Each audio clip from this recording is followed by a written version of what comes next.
Strange Ride is brought to you commercial-free through the generous support of our patrons. Visit strangerideshow.com and click on Donate to help keep the history of the weird on the digital airwaves. Are you ready to talk more about the SpongeBob SquarePants Broadway musical, Rob? I am ready to talk more about the SpongeBob SquarePants musical, Savannah. Did you listen to any of the songs? Yes, I did actually experience some SpongeBobbery in between. Don't ask me to name any of them. Wait, did you really? Yeah, a little bit. Did you? Yeah, I YouTubed some things. So I have experienced, I guess, lightly. Like, okay. like scenes from it, or maybe I didn't focus on the music, truth be told, but like I tried to like get a sense for like the scenography and the way that the thing was laid out and the way the actors were dressed and all that sort of stuff. Okay. Yeah. Did you like it? Yeah, no, I mean, I remembered vaguely when it first came out. I had read reviews and stuff, but like what you're talking about, how them not being like mascot costumes. Yeah, cartoon realistic. Yeah, I guess I'm trying to come up with a term. It's like somewhere between. It's very Lion King-y, I guess, in its way, suggesting without recreating the cartoon experience. Yeah. Right. Yeah. Yeah. Well, welcome to Strange Ride, where I tell the smartest men I know the weirdest things I know. My name is Savannah Verrett, and I will be your guide today. But you're not the only ones going on this ride. I have the smartest man I know, Rob C. Thompson of Occult Confessions fame here. That's just me. It's just me. Yeah, I know. We're missing out on Shannon today, unfortunately. Shannon. But she's here with us in spirit, especially because she saw it with me in person. So we're just running out of time. The holiday's on us. We got to get these things done because we got to move on to, holiday fare. Yes, I know, because I am planning on releasing another episode next week, or like the week of Christmas. So busy here at the Strange Ride. We're talking about the Star Wars Christmas special, which was suggested to me by a viewer a long time ago. But I was like, well, I have to save that for Christmas. I can't talk about it in July. So I was like, and a listener, in fairness. Huh? You said a viewer. Nobody views. Oh, sorry. I know. I'm like in the YouTube brain mindset. World. I hereby. Oh my god! I didn't write down. Promise to keep my hands, arms, feet, and legs inside the vehicle at all times while on this strange ride.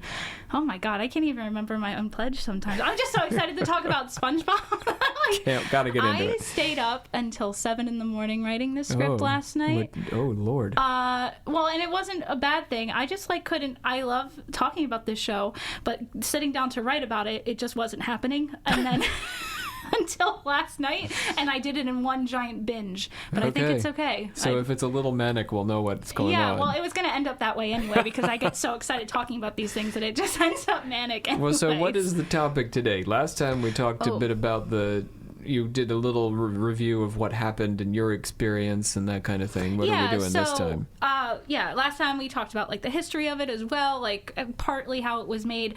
Today I want to essentially analyze it and dig a little bit deeper into the plot and stuff like that, like a character analysis. I want to talk about the set and the lighting and stuff like that. But yeah, the main draw of this is talking about the plot and all the themes that I saw from it and stuff.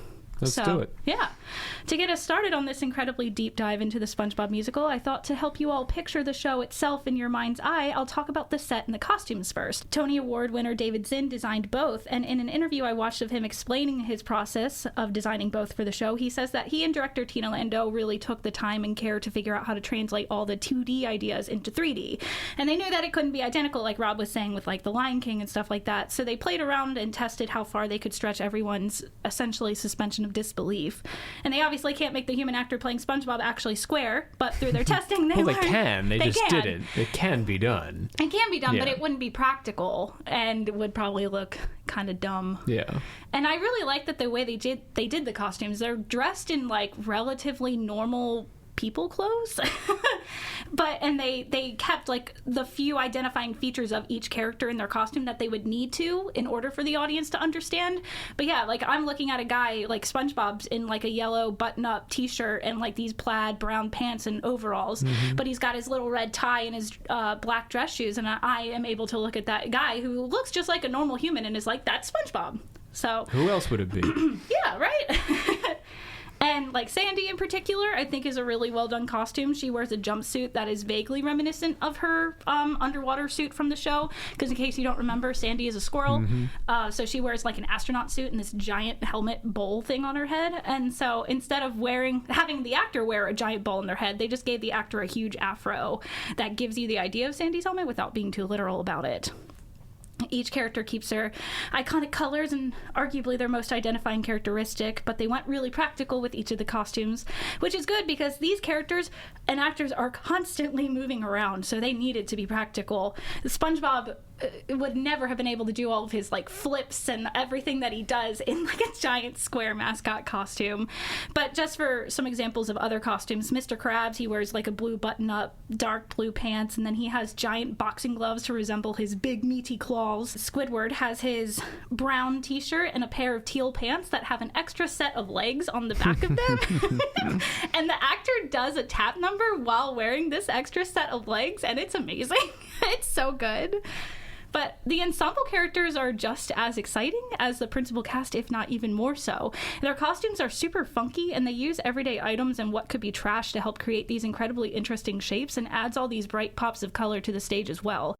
There was this one ensemble member who had like a dress that was made to look completely out of bubbles. Like they had like plastic bubbles all over this like really tight dress and stuff. And then in the middle of the show, there's this fish who is completely made out of traffic cones. And the actor who wears it is all like hunched over, and it really makes him look like a creature. Yeah, I saw that one. Yeah, I like that guy. He's like one of the cuter ones. Yeah. They have one that like looks like a clown too. Like they really made these really funky looking people, which is interesting because the fish in the TV show all look like relatively normal people, just like kind of fishy, and they all have normal clothes. So I love that they took this opportunity to make the costumes and therefore the show feel more alive and vibrant. And it really feels like that it's its own little world. Each costume uses completely different textures from the rest, and like I said before, it puts all these different colors everywhere. And the main color featured practically everywhere in the set is, of course, blue, because we're in the ocean. So having all these colorful creatures helps break up the blue and makes the set not feel as monotonous. So I don't know if it's cheesy to say, but I'm going to say it anyway. The SpongeBob musical is a feast for the eyes. And yet this is a podcast. Yes, I know. I'm trying to paint the picture. And I find it interesting as like a big fan of the show that I was never like once like, oh, well, that doesn't show up in the show, or that doesn't exist, whatever. And I think part of the reason for that is that the set and the costumes meshed so well together that I believe that they were all from the same world. The set and the costumes both help to establish each other and cue the audience into the fact that you're still watching SpongeBob, but it's different. Well, so I don't have a frame of reference for the show that's very strong. So they created new elements, new characters and things for the musical. Yes. Yeah, okay. So they brought in all the big characters, and then more than just fishy cone guy. Yeah, like fishy cone guy doesn't exist in the show. They did, like, some of the ensemble characters are actual characters from the TV show, like Mrs. Puff is his boating school teacher and Larry the Lobster's in it. But yeah, all these, like, the bubble person, there's, like, a mermaid character, like, the clown weird character and stuff like that. Like, those are not characters that exist in the TV show at all. Yeah. And nobody in the TV show looks like these creatures. So it feels like it was a way to kind of, like, distinguish itself from the TV show. But then it also, like, this is what the world feels like when you're there in the theater, if that makes sense. If you want to tell your own story, you have to have some latitude. Yeah. Yeah. And I'll get into it, but they do try to tell their own story. This SpongeBob musical is it's very political, and SpongeBob doesn't ever really talk about politics, so it's really interesting. So it's very much its own thing in that way. What year was this again? 2017. Yes. Okay. So the set follows the same idea where they weren't afraid to divert from the original show in order to help translate to the third dimension. They really loved pushing that suspension of disbelief. Zinn took things that were vaguely beachy and used them to make a lot of the set dressing, such as pool noodles as like clumps of coral. SpongeBob at one point climbs a volcano, and they make the volcano out of cardboard boxes that they have to climb, and then the mouth of the volcano is a sculpture of ladders. And Zinn said in an interview that ladders make you think of climbing, and that's why he made the mouth of the volcano ladders. And I'm like, oh, it's that simple? It's that simple to design something? It's pretty conceptual, though. I mean, honestly. It is. And it's really interesting when you actually watch the show, too. Well, when I watched the show. You can still watch it. You can watch the movie version. The set itself that the actors like mostly walk on and climb around on is a giant metal 2-story platform that seems to be made out of metal barrels and whatever metal objects that could be found lying at the bottom of the ocean. I remember reading a long time ago that Zinn wanted to use things that he thought fishes would make their homes out of. Or where Dexter would put the bodies. Sure. He's dumping them out in the middle of the ocean? I think, yes. As I recall, yeah, he put them in barrels and sunk them out to sea. Oh. Because it's in Miami. He's always, like, getting in his little boat. And it's a tropical, like, ocean place. Gosh. Maybe those are the Dexter barrels down there. Whoa, that would be pretty... That's, like, takes the show in a different direction. There's a whole other... There's dead that's the bodies in crossover those we're barrels? waiting for. Oh, no. And so, like, without thinking about the dead bodies, I feel like this set is the kind of one of the first messages that you can take away from the show. It seems to have a silent message reminding you, like, just how much pollution there is in the ocean. Yeah, dead bodies are not. The barrels are never a good thing. No. There's nothing good in the barrels. No. And then there was, like, bicycles and stuff like that. Like, it was, like, actual garbage that they, built this set out of. And it's like most of the ensemble's fishes costumes are also made out of plastic and other actual garbage. Like some of them, like I watched an interview where he was doing a close-up thing and it had literal like plastic forks and knives like in some of their costumes and stuff. And it's never, and then like their homes and their restaurants are also made from our trash. I mean, and it's never mentioned or referenced in the show itself. It's just the way that life is for them. And I feel like it's almost like a realistic interpretation of how we, the audience, sees the ocean. The cartooniness of it is that their buildings and stuff are made from it. And it really doesn't look like anything from the actual TV show, but we're able to buy into it because we know that's what the ocean looks like. Now, nobody said that to me. I just feel like this is what I was thinking. It makes me think about pollution. Well, I don't know how you could not. Yeah.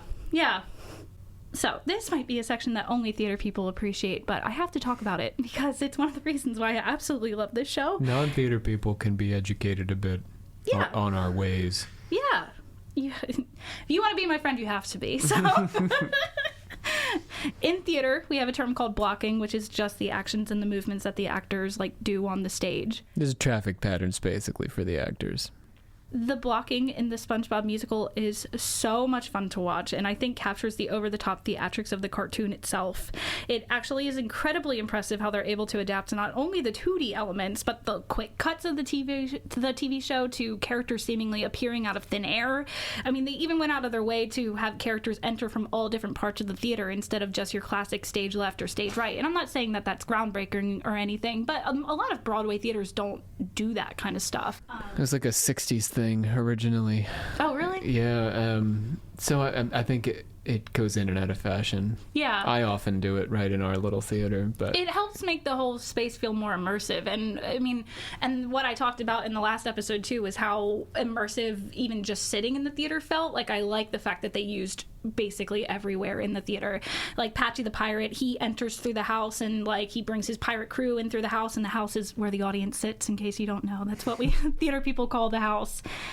Different set pieces provide a hiding spot that allow actors to pop out of and appear. Sandy enters from the orchestra pit at one point. And speaking of the orchestra pit, they use the conductor in the pit itself constantly, which is something that I've never seen utilized in a Broadway show. Like the conductor will hand props to actors or take props away, and they use it as like another entrance for characters, and they use the pit to incorporate one of the longest running gags in the TV show into the Broadway version, which Will and I, when we went and saw it, we were like, if they don't put this joke from the TV show into this show, then what are we doing here? And they did.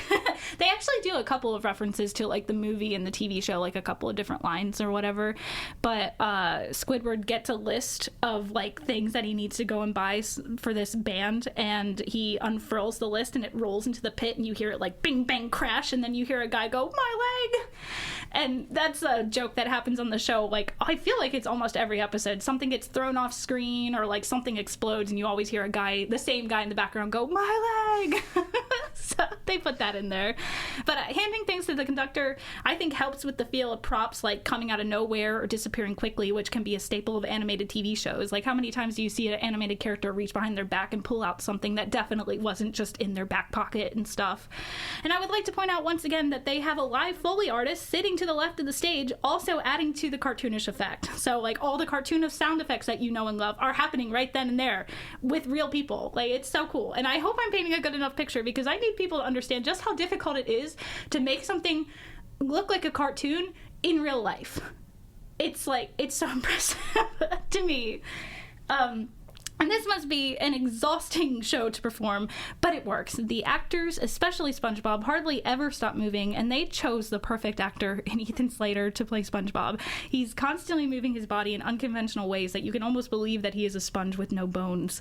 I also don't want to make it seem like that they never stop moving. The show knows when it's time to slow things down and to take things a little bit more seriously, but you're right back into the action right after that. Personally, I love the style of blocking. When I direct, I try to have my characters move quite a bit. And then, of course, there's time where no movement is the right call, but I really think that movement can help enhance what the actors are saying, and that if the actors stay still for too long, the audience gets bored and can zone out and not listen to what they're saying anymore.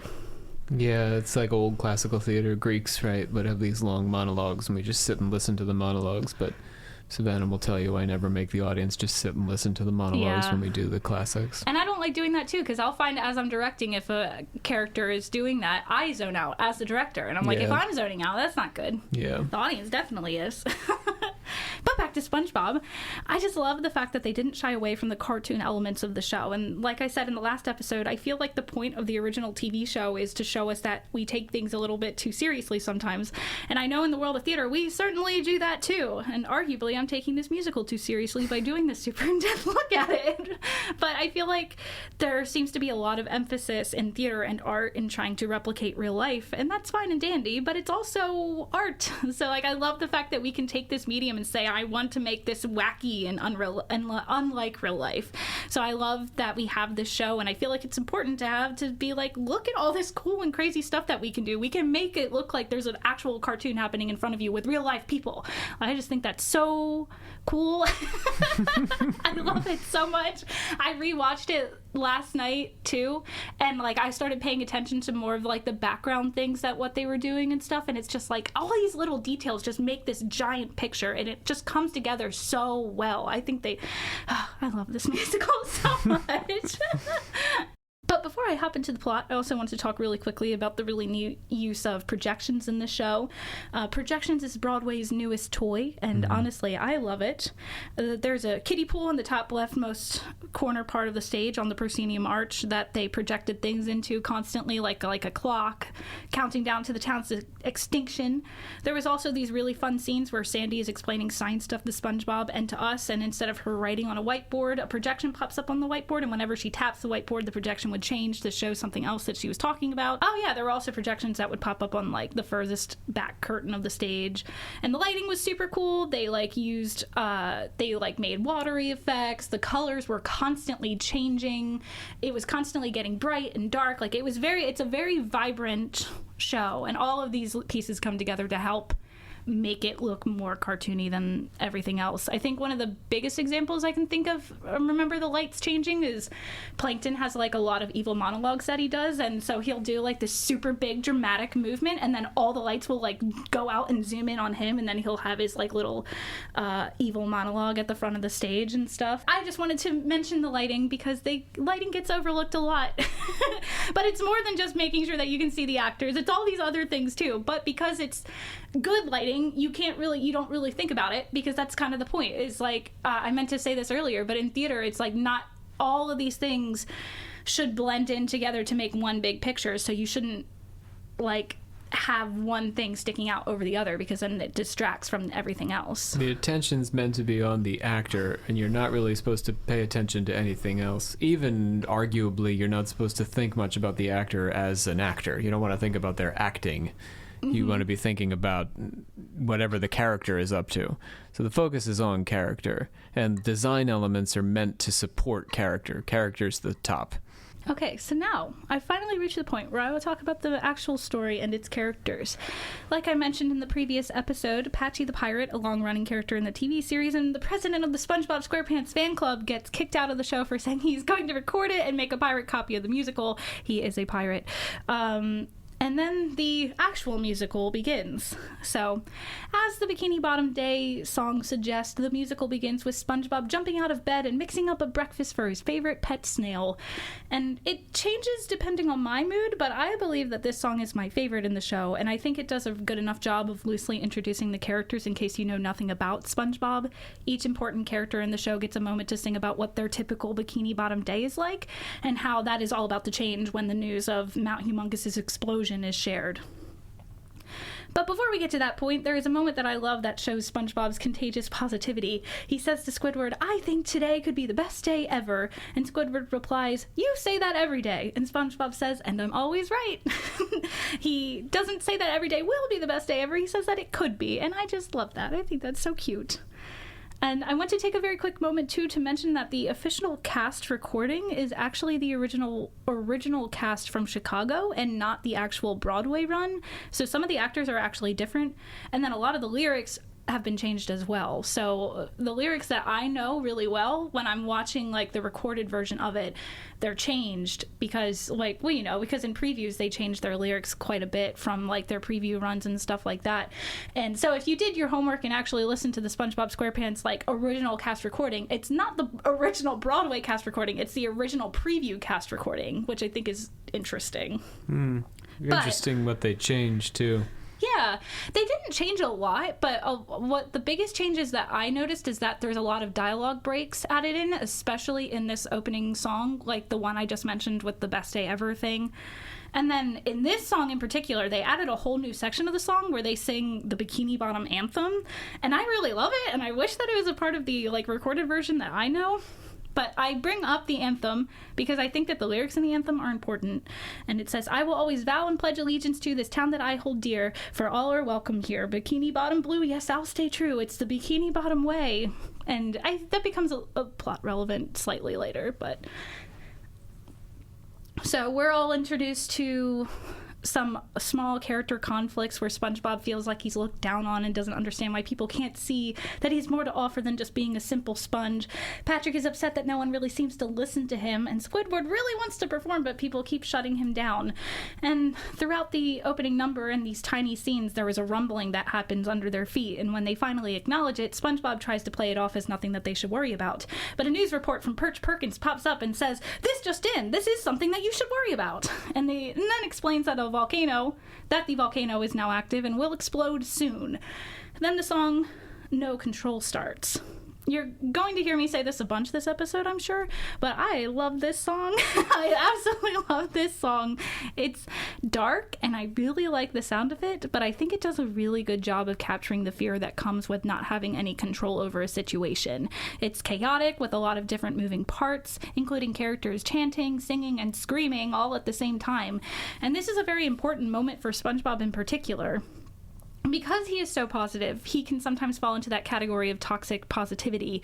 And by that I mean that the sort of idea where if you think good thoughts, then things will always be good and nothing bad will ever happen. He just keeps trying to downplay how bad the situation is. He says things like, "I know things are bad, but if we just keep doing what we're doing, it'll all be okay." And I mean, that's not a direct quote, but that's the gist of what he's saying. And it isn't until Sandy sits him down and forces him to listen to the facts that the volcano will erupt tomorrow night, destroying the entire town, that he finally understands, and he joins the rest of the townsfish in their panic and tries to come to terms with the fact that he has no control. And the lyrics will say, "I can't believe I've no control. It's all deranged," with fish chanting in the background, "The end is coming," over and over again. It's scary. This was the song that was written by David Bowie. Oh, okay. Well, naturally. Yes, it's definitely the darkest song in the show, and it's so completely different than the rest of the songs. In that time, too, we start to see other issues pop up. The government chimes in and says, "Don't worry, everybody, we'll handle this." And now this is a direct quote from the mayor character. "Don't worry, your government has everything under control. I'm starting an initiative to assemble a committee to identify a strategy to evaluate the situation." And then she puts the town on lockdown. She even has, police fish out to help enforce this curfew, which is not... Well, I guess there were police fish in SpongeBob, but not in the way I'm picturing that. this is really interesting because in the actual SpongeBob TV show, the government is like never mentioned. I cannot think of a mayor character. They might have introduced one later on, but that's not something that SpongeBob has ever really talked about. So it's something that they specifically added to this musical for this story in particular. And I mean, SpongeBob even says directly to Sandy at one point, everyone knows that you can always trust the government, and it's played for a laugh. So, and I don't think I've ever heard SpongeBob use the word government before, until this Broadway show. And I would also like to point out that this musical opened at the very end of 2017 when there was a pretty big orange volcano in the Oval Office.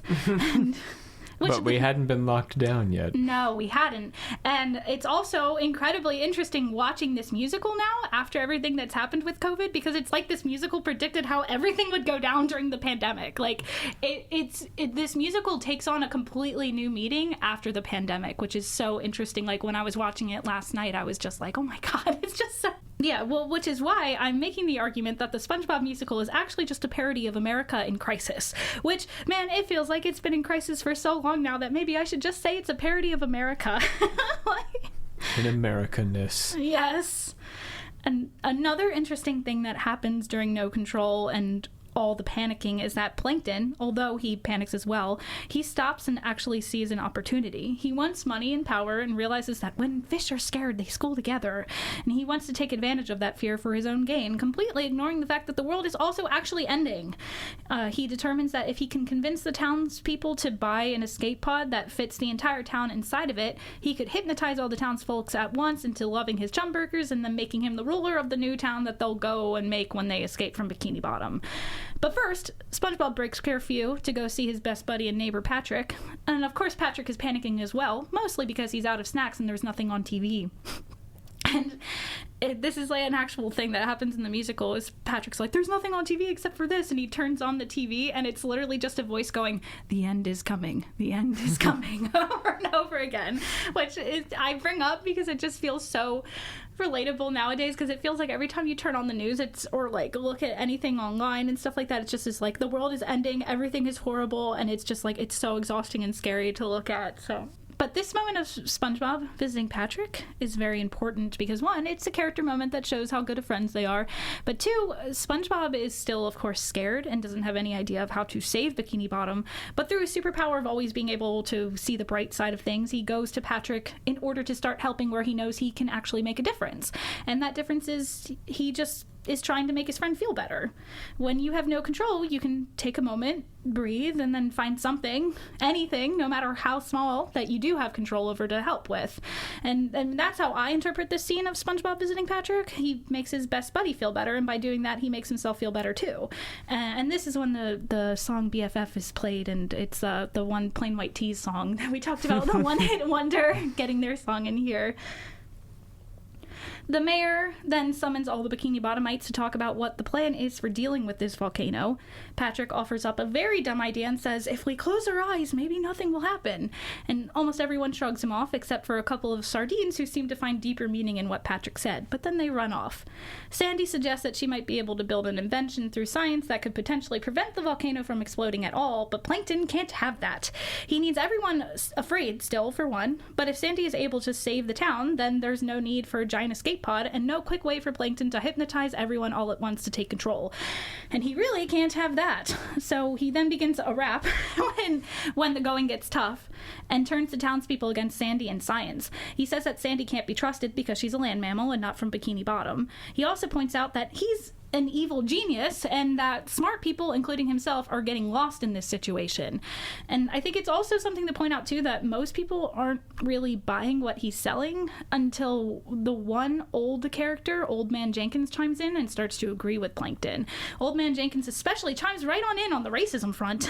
He's very quick to be like, yeah, let's blame the squirrel. Plankton diminishes SpongeBob, who is standing up for Sandy and saving Bikini Bottom, with the simple sponge is talking fascinating, do go on. The fry cook has a plan, good luck with that, because I'll be gone. And after his song, everyone is convinced to buy the escape pod, besides SpongeBob, Patrick, and Sandy. However, the escape pod cost way too much money, and instead of conceding and actually going with a plan that could help Bikini Bottom, Plankton scrambles and says that they can raise the funds for it. Mr. Krabs' daughter Pearl suggests that they can have a benefit concert with this famous band called the Electric Skates. After Larry the Lobster suggests that he only gives money to things if a celebrity asks him to. But the Bikini Bottomites agree, and they put Squidward in charge of putting the concert together. SpongeBob, however, refuses to believe that this is the end for Bikini Bottom. He sings a song to empower himself, where he says that he is not a simple sponge, as he keeps getting called throughout the show, and he wants to put together a team to save Bikini Bottom. Patrick for how strong he is, Sandy for how smart she is, and he isn't really sure what he brings to the team, but he says, "That won't stop me. When the going gets tough, this sponge gets going." And he easily convinces Patrick to join his team, but Sandy takes some serious convincing when she overheard other fish talking about her and how they need someone to blame and that they're going to blame her for this. And they even spray paint on a wall, "Land mammals go home." But SpongeBob sings a song to her called "Hero Is My Middle Name" and manages to get her to help Bikini Bottom one last time. Because she cares about the town and SpongeBob and Patrick, she agrees, but she says that once she helps, she'll be moving on from this town because it doesn't want her anymore. Another earthquake happens and everyone begins to panic, and so these major earthquakes happen, I think, like 3 times in the show. And if you remember from last time, I said that there were these like Rube Goldberg looking machines on the walls of the theater. Well, when the major earthquakes happen, the characters scream about like boulders falling off the mountain, and this is when the Rube Goldberg machine works and like literally shoots Nerf balls at the actors. So, as the trio prepare to start actually saving the town, they are accosted by the same group of sardines that we met at the town meeting, and they sing an entire gospel-esque song called Super Sea Star Savior and convince Patrick that he is their guru and that he will actually be the one to save everyone through his wisdoms.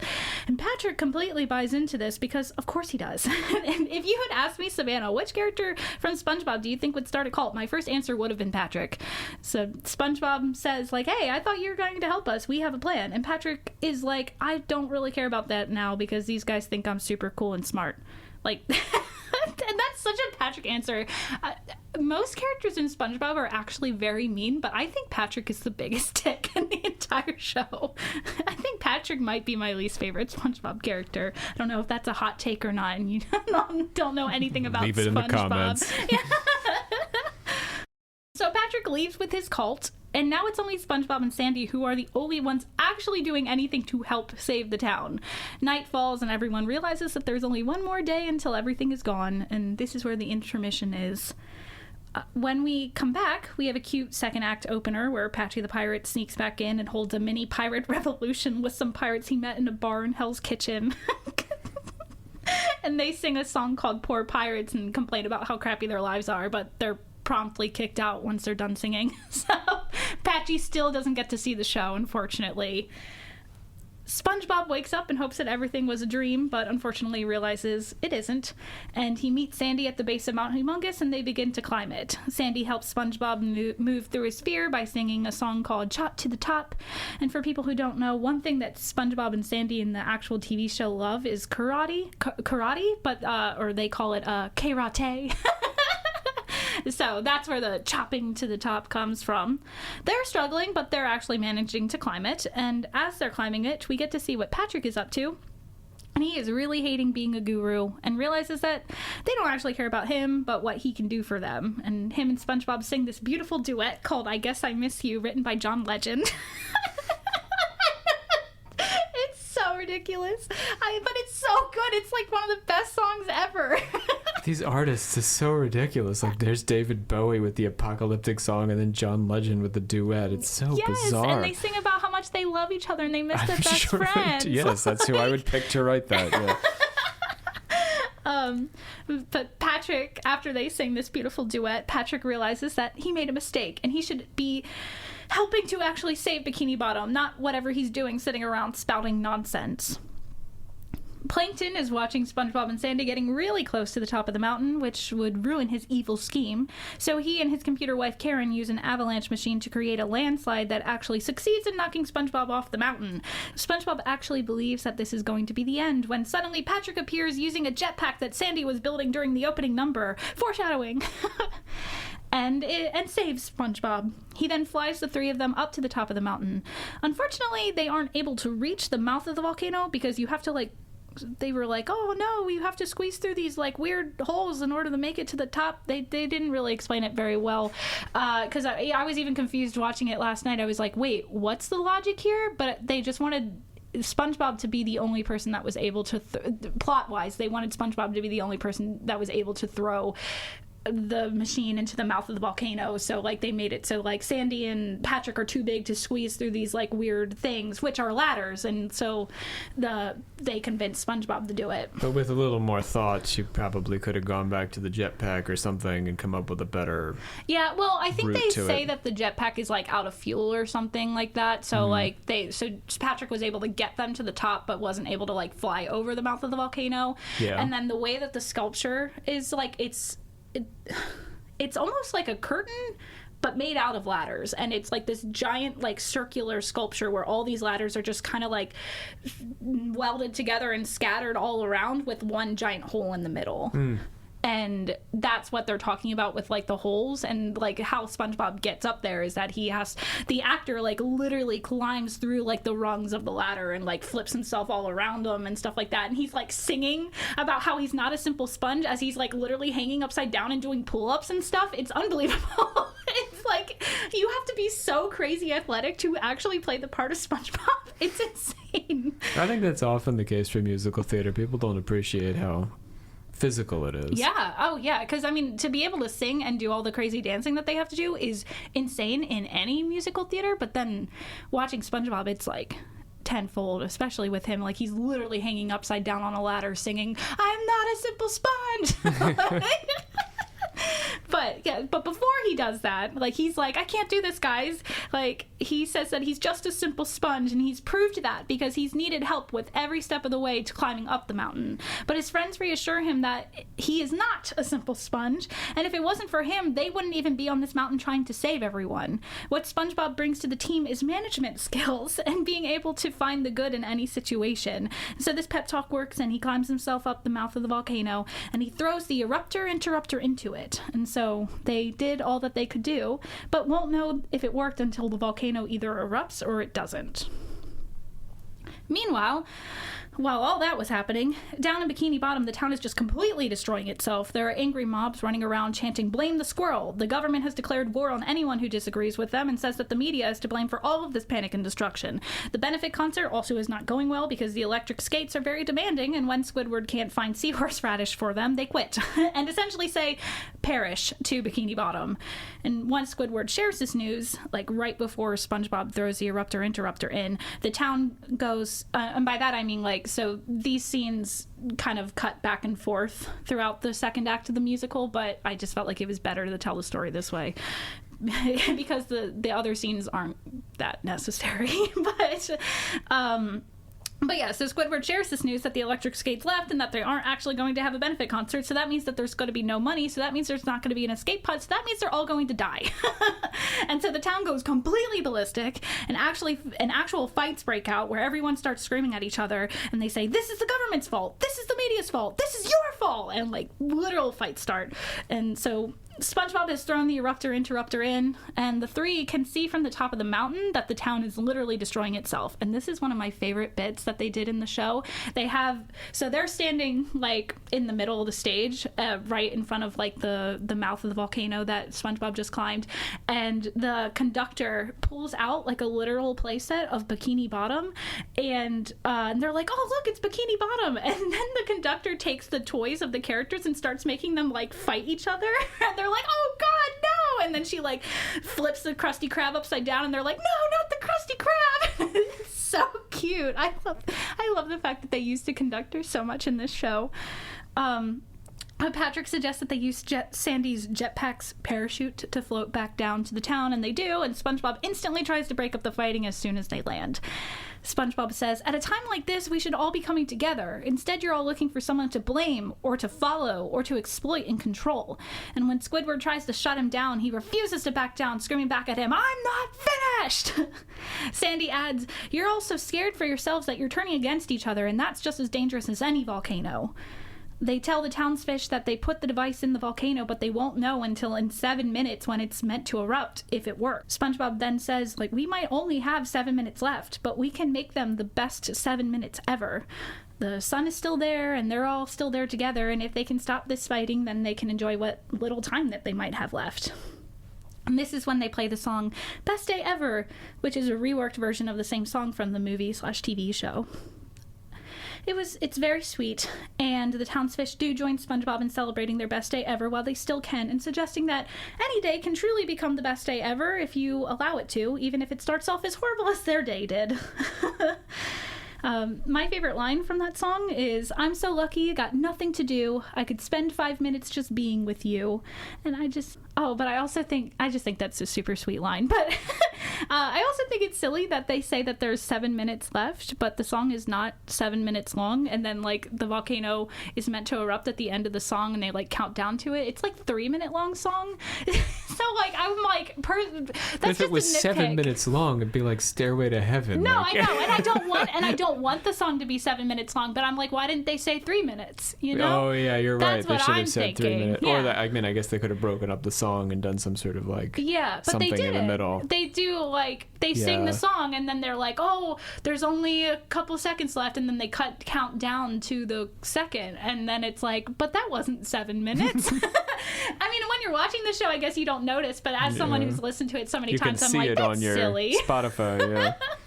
I'm like, why would they say 7 minutes? What's the significance of that number? But maybe there is one. I don't know, but seems random, but like a satisfying number. Like, maybe you can't imagine having a satisfying day in 3 minutes. That's a good point. You know, maybe. But 7 minutes. Oh yeah, I could do something. Yeah, I guess that would change the line. I could spend 5 minutes just being with you, because he doesn't have 5 minutes. He only has 3 minutes. He got 3. But once their time is up, this is like, it's really dark because it's so much fun. Like, the song Best Day Ever is so sweet, and they're all like, oh, it's the best day ever. But then at the very end of it, when SpongeBob literally says, this is it, everyone, they all stand in the semicircle and grab each other's hands and count down until the point where, like, they're either like, we either die or we don't. Like, that's like really dark. Pretty dark, yeah. But luckily for them, the volcano doesn't explode, and bubbles gently float down all around them, which is what Sandy's machine was meant to do. And so now this is where the show becomes completely unrealistic, because everyone actually learns from their mistakes, and they all apologize to one another, and they convince Sandy to stay. They call back to their anthem saying all are welcome here, and the old racist man is actually the one who is like, Sandy, no, you helped save the town, you should stay here. And she agrees that she will, because she's like, you're right, this is my home. And since Squidward has already gathered a ton of things to hold a concert, SpongeBob says that they should still have it, but everybody just gets to be in it. And they reprise the Bikini Bottom Day, and everyone has the best day ever, playing their instruments and celebrating theirs and Bikini Bottom's survival. And that is the SpongeBob SquarePants Broadway musical. After they do their curtain call, the cast sings the theme song of the show, and during the finale, Patchy the Pirate breaks in one last time and is like, I finally get to see SpongeBob. He shows up literally right at the end, and he's like, I got to see the show. So now I did leave out like a little bit of side plot from this main explanation that I'll just like quickly mention here. Pearl is super into the Electric Skates band, and all she wants to do is sing and perform, but Mr. Krabs only ever thinks about money and completely ignores his daughter's wishes. She sneaks out of the house, and the Skates promise her that she can go on tour with them, but that really doesn't go anywhere because they quit and they leave like a scene or two later. Squidward also gets an amazing musical number that I absolutely love, but it just doesn't really add anything to the plot or the themes of the show, in my opinion. And so it really just feels like fan service that these characters got songs at all. And so, yes, I know, shockingly, I can admit that the SpongeBob musical is not perfect. But when you're watching the musical, and when I was watching the musical, I didn't mind these songs, and like I had a great time, and I think they're still really fun songs. And then as somebody who loves these characters, I was happy to see them, especially Squidward's song. His song is like the showstopper that gets the standing ovation every show kind of thing, because it's a really good song, and then it's a huge tap number, blah blah blah. But yeah, it's just fan service. It doesn't really add anything, so I think I said this in the previous episode. I was like, I can imagine someone who's never watched SpongeBob being like, isn't a volcano about to erupt? Why are we watching this guy do a tap number right now? But yes, I still believe that this musical is a parody of America in Crisis.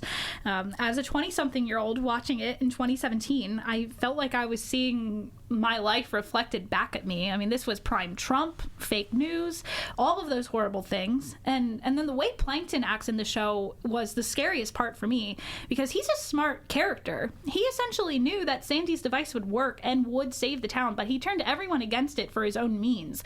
If SpongeBob wasn't there to convince Sandy to build the machine anyway, the town would have been destroyed and they all would have died, like actually burned up in lava, died. And this makes me think of like all these companies that like hide all these things. Like I feel like there were like, I saw things that suggested that companies were hiding signs of global warming way back when and stuff like that, and whatever else, because they still wanted to make a profit. It's like they don't care that they're destroying the world as long as they can make their money and stay in control.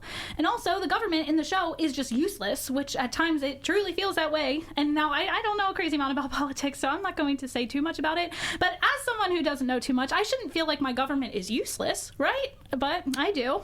And then of course there's the looking for the scapegoat in Sandy, which I don't need to say anything else about, but I wanted to remind you of that point. It all feels so ridiculous, but at the same time, it's all so relatable. SpongeBob is exactly the kind of character and people that we need in these times of crisis. I love the fact that in the show, it shows that his kind of positivity can be toxic if you allow it to keep you from accepting reality. The show doesn't preach inactivity and good thoughts. It says that we need people like SpongeBob to give us hope and something to fight for. That when we have no control, that we need to look smaller until we find something that we can control and help with. Even if that smaller thing is just you being able to get out of bed that day or helping a friend. The reason Bikini Bottom still exists at the end of the show is because SpongeBob fought for it. He couldn't do it all by himself, but he could help his friends and his neighbors. He could keep the dream alive for everyone else when everyone else gave up on it. And so in a world that's filled with so much hate and negativity, I think SpongeBob reminds us how powerful kindness can be and how special the ability to be able to keep going even when you have no control truly is. And I chose to talk about this musical now on purpose. With the newest election, AI, global warming, I mean, gods, you name it, all these horrible things. It feels like there's a lot of volcanoes on the horizon, and that's really scary. And it's easy to panic and to fall into despair. So it truly feels like we have no control, but we do have control over ourselves and our actions. So take care of yourself, take care of each other, help where you are able to, and remember that even in these dark times, today could be the best day ever. Yeah, it makes me think of a couple different plots, stories. Don't Look Up. Did you see this movie, Don't Look Up? With No, Meryl but I Streep know and vaguely about it. Leonardo DiCaprio. I think what's interesting is it feels to me like the SpongeBob musical was very interested in climate change with the trash and all this. Like that was the broader metaphor, which was also true of Don't Look Up. It's about a meteor coming to crash on Earth and, you know, people faction off, and the title refers to, you know, one of these factions' approach, which is just to not look at the meteor because it doesn't exist, right? Science has made it up. It's imaginary. And they do, like, Plankton even has a line where, like, he's like, really, you guys trust science? And the other people are like, yeah, science is science. And then he's like, oh, well, next she's going to tell us that tidal warming's real or something. Right. And this musical was being worked on, I think, for, like, 4 or 5 years before the Trump stuff happened, so... Mm-hmm. What's odd about both Don't Look Up and SpongeBob is the degree to which the climate change metaphor then applied to the pandemic, like one-to-one. I don't think we realized until the pandemic how these cultural forces stretch beyond the question of climate change. Insofar as science is, when science becomes inconvenient, we cast aspersions at it. And I'm not saying science is perfect or that it did the perfect job during the pandemic, or even in the case of climate change. Science is also the problem, honestly, when it comes to climate change. It's the reason we have things like combustion engines, right? So science and technology then merge with capitalism to create these vast problems. But then it's capitalism, I think, is what you're suggesting here, that swings back and tries to solve the problem without offering any real solution, like without sacrifice. I'm sorry, tries to solve the problem without sacrifice. Yeah, that's what we always hope for, that we don't have to give anything up. It's I mean, we're not going to invoke Krishnamurti too much here, but it's the idea that Occult Confessions listeners. Yeah, so I was about to say, everyone who listens to this and doesn't listen to Occult Confessions, you have to go listen to the Krishnamurti series. I'm on it, and it's amazing. But you know, this idea, or maybe this may actually Aldous Huxley, who was inspired by Krishnamurti, but that the Greek concept of progress was that you always had to pay for progress. Interesting. That every step forward required a step back or a loss or a sacrifice, that progress was never just and this is very much Huxley, so I think Krishnamurti certainly would probably agree with these ideas. They were good friends, but that this is how progress works. It's not just we march forward and there's no penalty to pay, but there's always a penalty to pay. We know that more than ever. The pandemic, right, is probably a product of climate change or of our incursion into forests and the way we manipulate livestock and animals and things. But the resonance between these two issues, I think, has been brought out by cultural products that were made for climate change and then continued to echo through the pandemic. Don't Look Up, I think, was a mediocre movie if viewed about climate change, but if you consider it in terms of the pandemic, it's like eye-opening. Wow, that's exactly what humans do. It's amazing. Yeah. The other thing that this made me think of, which is a bit odder, but weirdly very close to SpongeBob, is Little Abner, which was a classic heyday of the modern American musical, like 1960s American musical, about a cartoon character in like the Sunday comics, you know, like not a cartoon character like Mickey Mouse, a cartoon character like in the comic like Garfield, books. right? Yeah, like Garfield, who ultimately became animated, but Little Abner was like Little Orphan Annie. Yeah. Same idea. These are comic book characters or comic characters. I didn't know that Annie was a comic book character or a comic character before that, but so Little Abner is these goofy people live in this little town, and they're all these bizarre characters, and as I recall, I was in this musical in high school. As I recall, they determined to turn the town into a nuclear test site or something, and they're going to blow up the town.